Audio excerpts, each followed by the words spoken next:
I named it the Menagerie bag because it has a little bit of everything, and it has a lot of my favorite things. It's embellished on the front here with some wool using one of my embroidery patterns. It has a little bit of ribbon trim. It's got this cute shearing all the way around, the bucket styling. It's circular on the bottom. It's such a simple and straightforward design to assemble that it leaves you lots of opportunities to play with some of your favorite things. So let's get creative.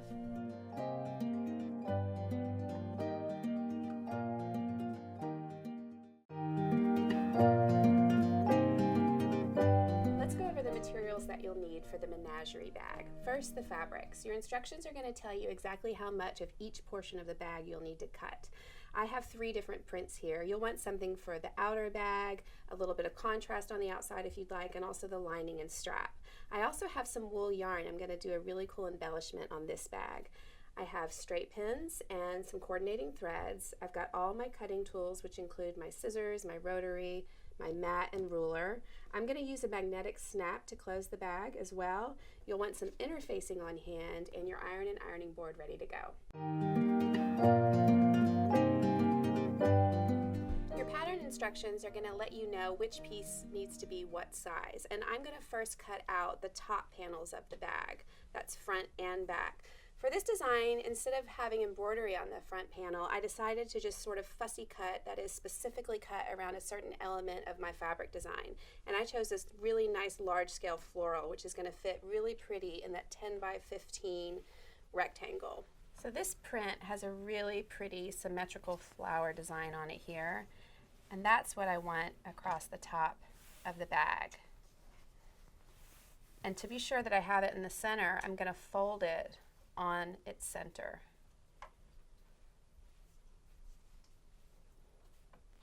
Just about like that. And I've already checked to make sure that I have enough space to get the whole piece in. The piece is only 10 by 15, so it's 15 wide and 10 high, but since I have it folded, I only need to measure out 5 from the fold.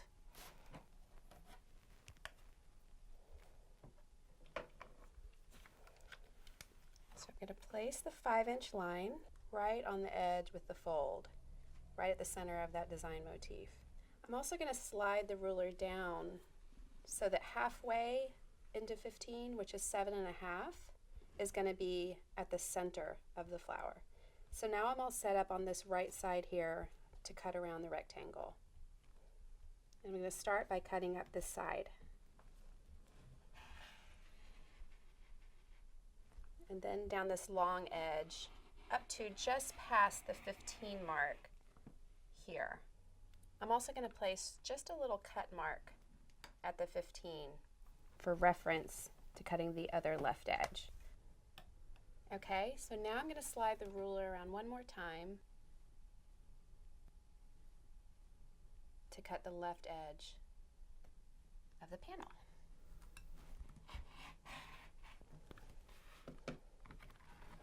All right, so now we have our front top panel, and that looks really cute. We can now use this piece to cut the back. We can actually use it as our pattern piece to cut the back panel, which is the exact same dimension. Now I'm going to cut the bottom panels. Those are the panels that get kind of sheared and gathered all around the circle of the bag. And I used this same fabric for the back panel of the bag, and I positioned it so these little stripes that happen here are going to be at the bottom edge, and that's what's going to be coming together with the gathered edge. So I want to cut my gathered panels like this so that they can kind of meet up on those colored bars, and I think it's going to be a really cool effect because one's going to be gathered and one's going to be flat. So let's cut those now. Those need to be 7 by 30 inches long because we're going to gather them down to half the size. So get this out of the way. So I'm going to fold this fabric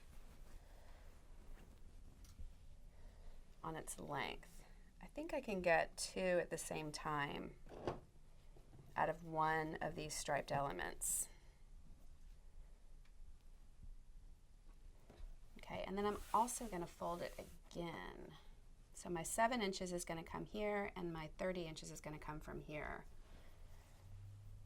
So now that I'm folding it in half long ways, I'm only going to need a 15-inch cut. And I'm going to get both pieces cut at the same time, right after I get them straightened out.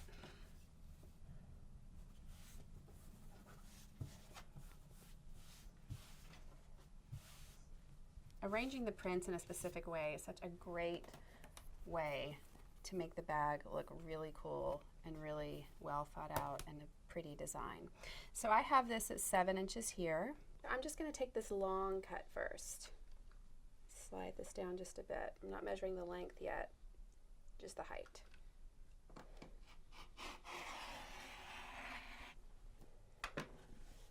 Okay, now I'm going to make sure that I have this 15 inches long. So let me flip this around, find my 15. Okay, now I can cut the length. So now I've got 2 pieces cut here, but really right now this is one whole piece because it's still joined by a fold. So you just need to slice with scissors down that whole fold line to create your 2 7 by 30 inch pieces. Okay, I'm also going to cut the base from this same fabric. That's the outer circular base, and then all I have left to cut is the lining and the strap of the bag, and we'll be ready to move on to assembly.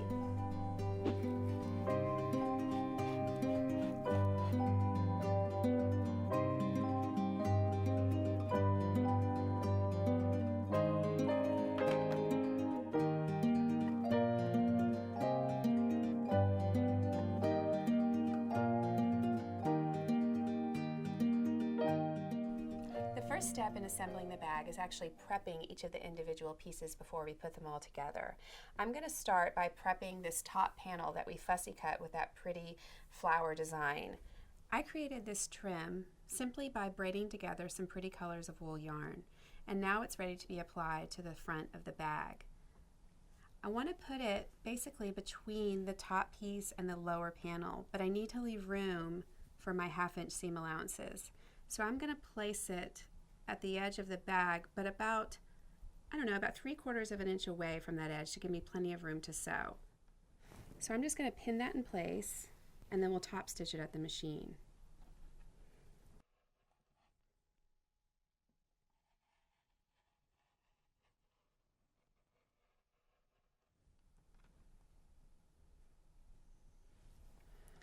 This yarn may stretch just a bit as we place it underneath the needle and we're sewing, but I'm just going to pin it a bit so that we have it in the correct position away from that edge. So now let's top stitch.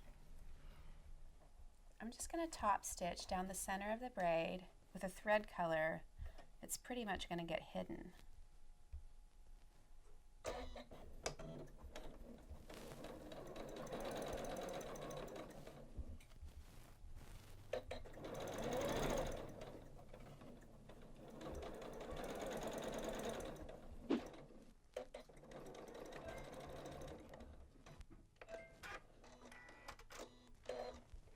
Okay, pretty. Now we're ready to prep some more pieces. These are the lower panels of the bag that we cut to go underneath the top ones, and these are going to get gathered down to half their width so that they fit the top panel. And we're going to do that by first machine basting 2 rows at each long edge of both pieces. To machine baste, just select a nice long stitch. Also leave your top thread and your bobbin thread long. And we're going to do the first line of stitching 5/8 inch away from the edge.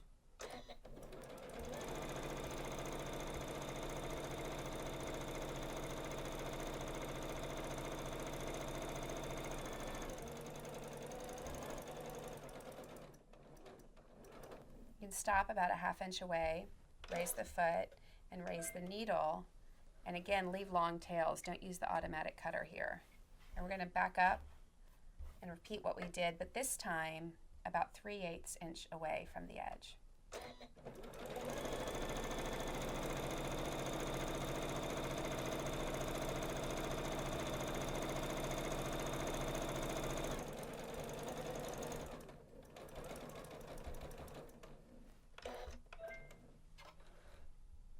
So these 2 basting rows are just what we're going to do at both long edges of both lower panels. So keep doing that.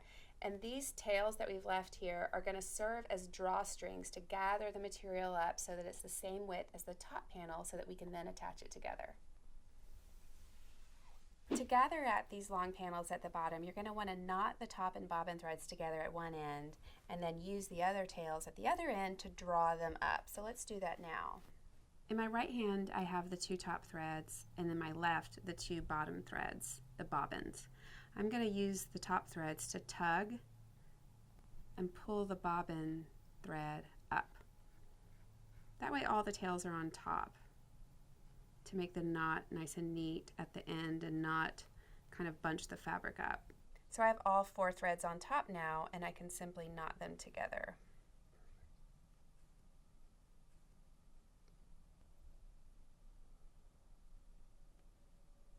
And one more time.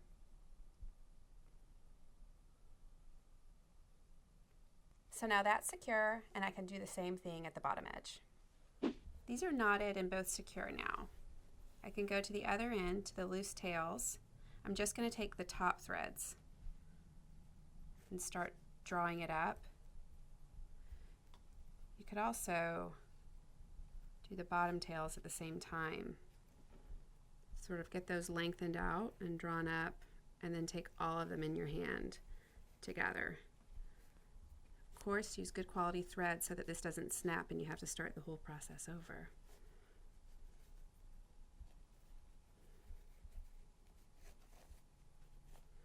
As you gather, just keep spreading the gathers down towards the knotted end. So this new width of fabric, or the new length rather of this fabric, needs to be the same as the width of the top panels. They need to both be 15 inches. So we're taking 30 inches and gathering it down to 15. We're reducing it by half.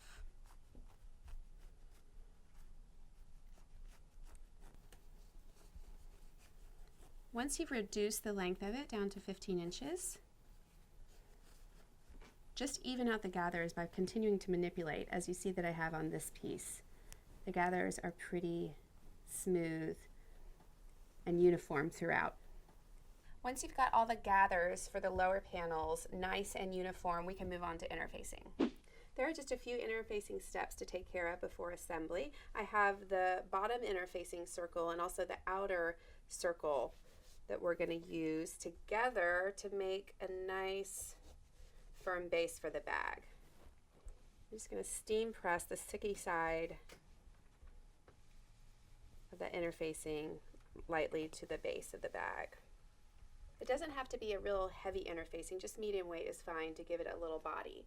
I'm also going to interface inside these 2 long straps.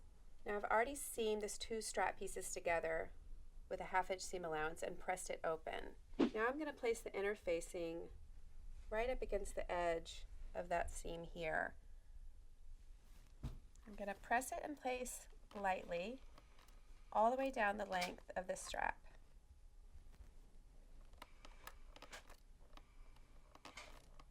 This is also going to keep the other edge of the interfacing about a 1/2 inch away from the outer raw edge of the strap.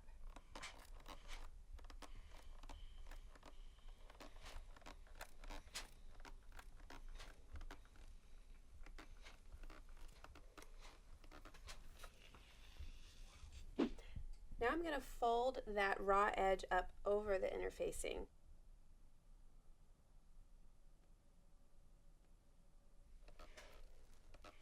And press that crease all the way down the length as well.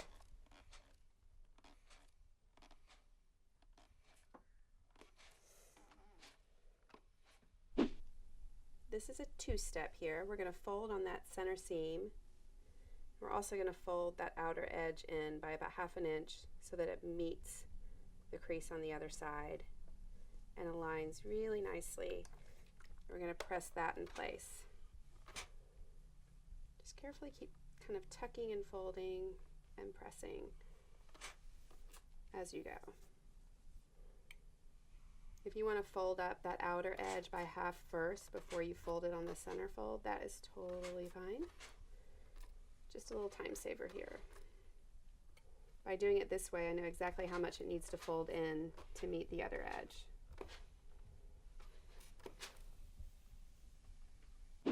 It's time to top stitch this strap, and we're going to do that just a 1/4 inch away from this edge, and I'm going to start over here at the open edge first.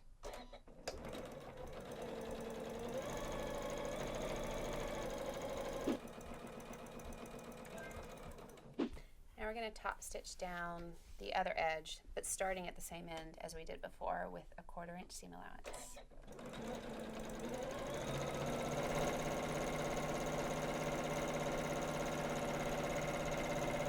I'm ready to install the magnetic snap in the lining of the bag, and I already have the lining interfaced at the top here, and that's really just to give some stability to that area where we're going to put the snap. I also have that mark where the snap is going right here. That's the halfway mark between the sides. That's halfway through. So I'm going to use the snap itself and those 2 prongs in the back to sort of straddle either side of that mark and press an indention. So those indention marks there are going to be where we're going to snip with the scissors. I'm going to snip right on those indention lines. And that's going to create holes to place the snap through from the right side.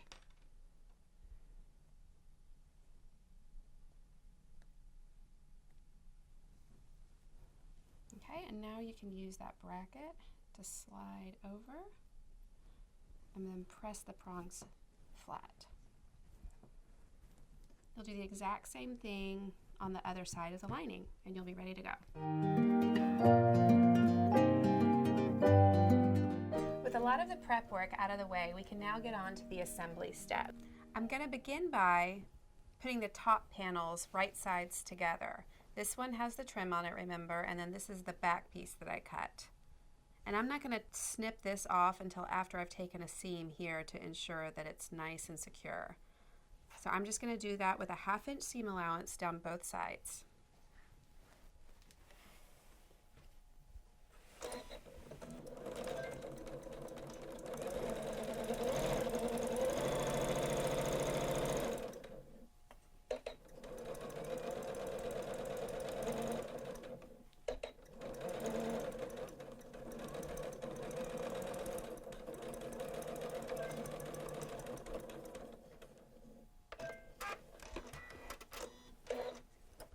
Now that that's secure, I can go ahead and trim off this braid. Take the same seam on the other side of the panels and then press the seam allowances open on both sides.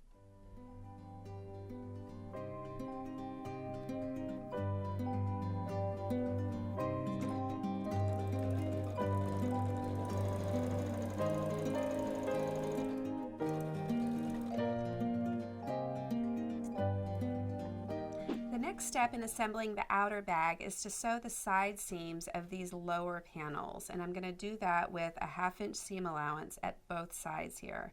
In fact, I'm going to take a pin to these 2 guys because once they're gathered they like to be a little bit bumpy and I want to keep them smooth as they head under the needle. Go ahead and pin the other while I'm here.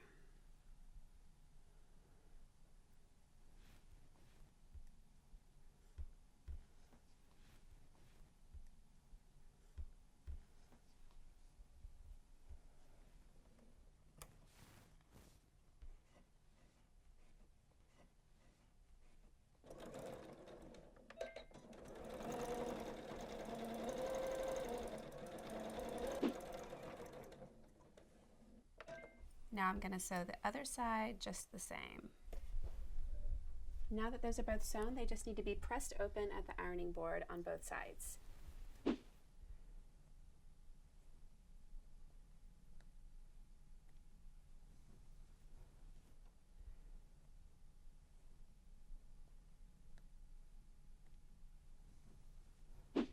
The 2 top panels, front and back, are put together, and the bottom panels, front and back, are put together. And now it's time to join those together. I want to include the strap in that seam. And I'll do that by placing it at the side seams and the bottom edge of it against the bottom edge of the top panel and pin it in place.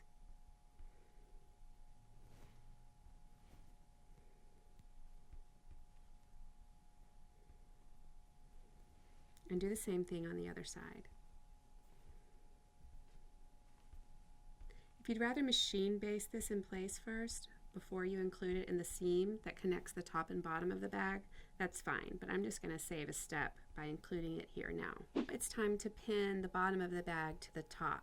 This is the edge that I want up against the top, so I have to flip this around and slide the top bag right side into the bottom bag, which we're looking at the wrong side of, but we're actually aligning their right sides together. I'm going to line up the side seams, and in fact you can even borrow the pin that was holding the strap in place to now include all 3 layers. And do the same on the other side. Line up the side seams, borrow the pin to go through all 3 layers. And then you can continue pinning all the way around, top to bottom.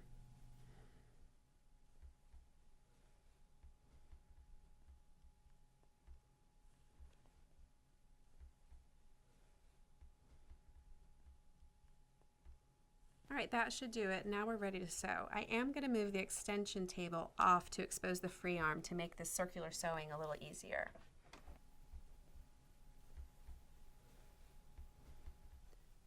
The 1/2 inch seam allowance should fall just between the 2 rows of basting stitches that you did before you gathered the fabric.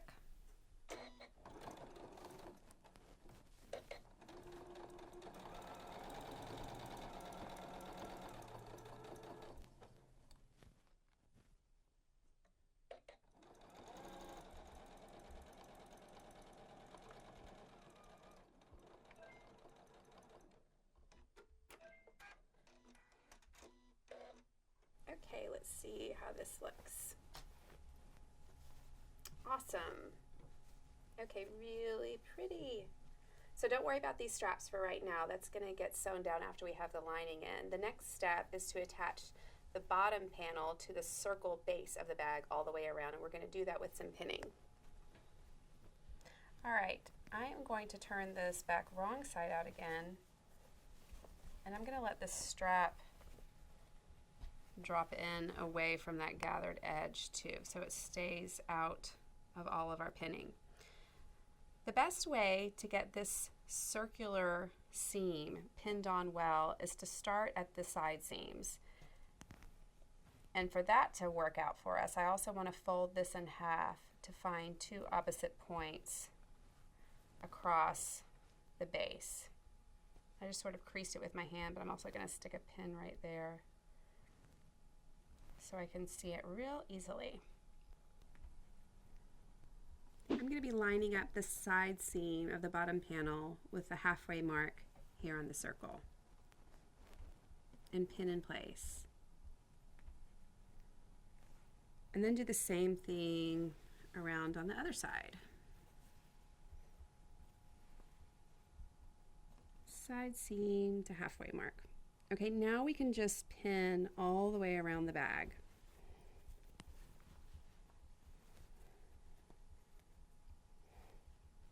If you've always been a little bit afraid of piecing circular seams together with, for instance, this side wall, this is a perfect place to start. This is a really good project to get used to that, because the worst case scenario is that a few folds happen in your side wall, but because these gathers already are part of the design element of this bag, any little fold or inconsistency and sewing the sidewall onto the circular base is not going to show up at all.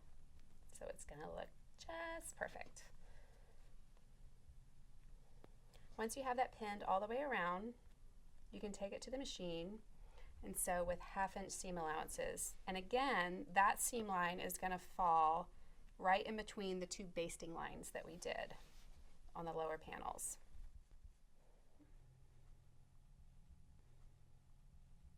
All right, let's get sewing.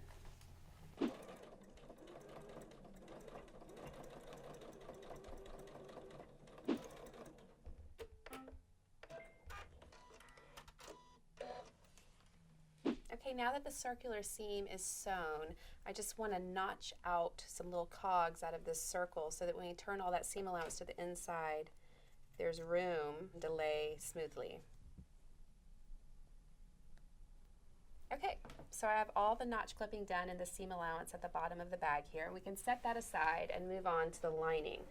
The lining only needs to have its side seams done, but one of them we're going to leave an opening in because that's how we're going to pull the bag through to the right side. So let's do 1/2 inch seam allowances down one side now.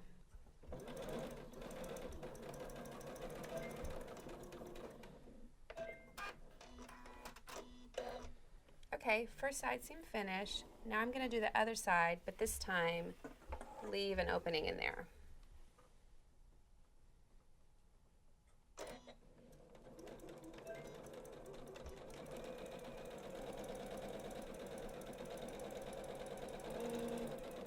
I'm going to stop here and back stitch and cut thread, which is so easy on this machine with just a button push. And now I'm going to pick up about 6 inches farther down and back stitch again.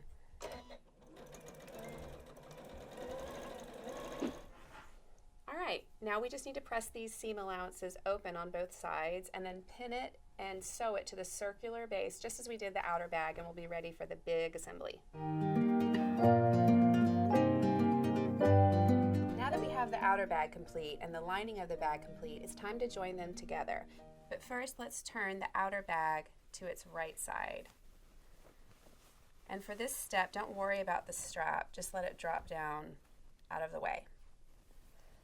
Now we're going to place the outer bag down inside the lining with right sides together.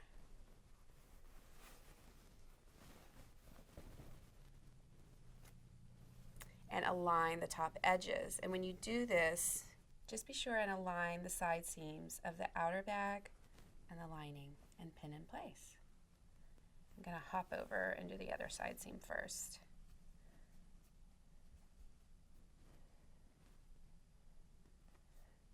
Now we're going to sew with a 1/2 inch seam allowance all the way around the top circumference of the bag. But first I'm going to take the extension table off my machine to expose the free arm. The 1/2 inch seam allowance is going to be just to the right of where you've got your interfacing ending here.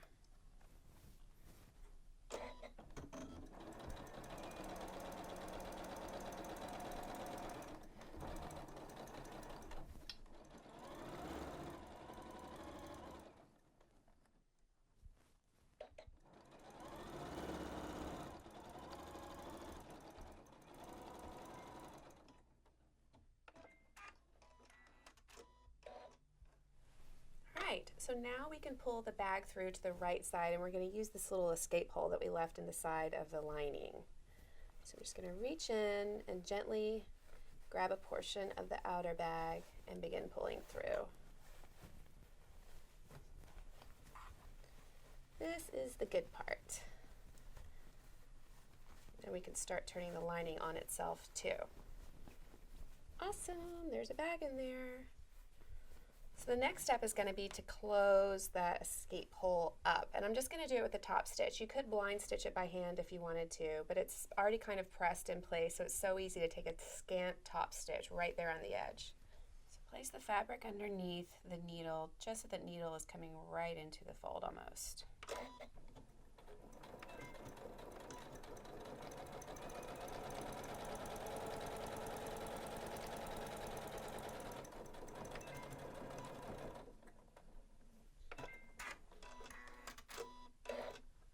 Okay, now we're ready to take the bag to the ironing board and give it a final pressing.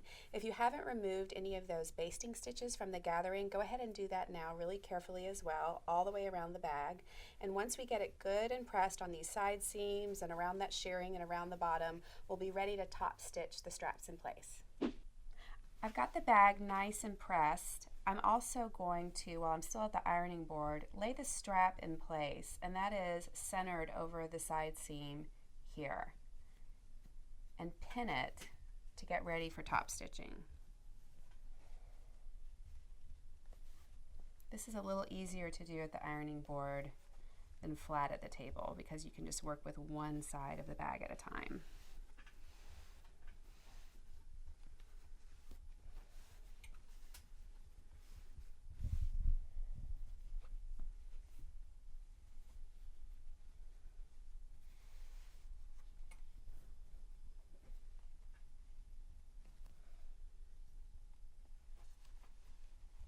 we're pinning through all layers, including the lining. Okay, now it's ready for top stitching.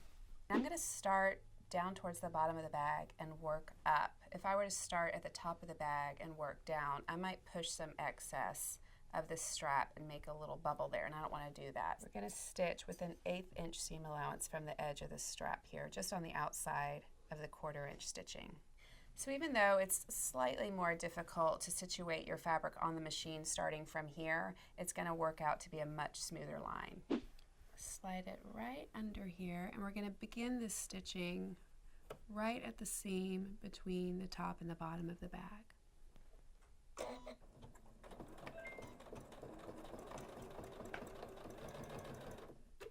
Might take a little bit of stopping and readjusting as you go. Just take your time.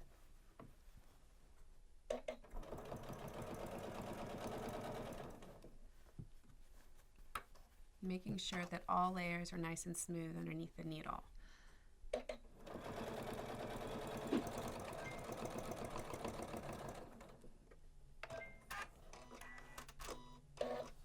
Okay, now we're going to take another stitch down the other side, still an 1/8 inch away from that folded edge. And if you want to take another across the top when you're finished with that one for extra reinforcement, that's fine too. Might want to raise that foot a little extra high because we're also going over that braided trim right now, which is no problem for this machine.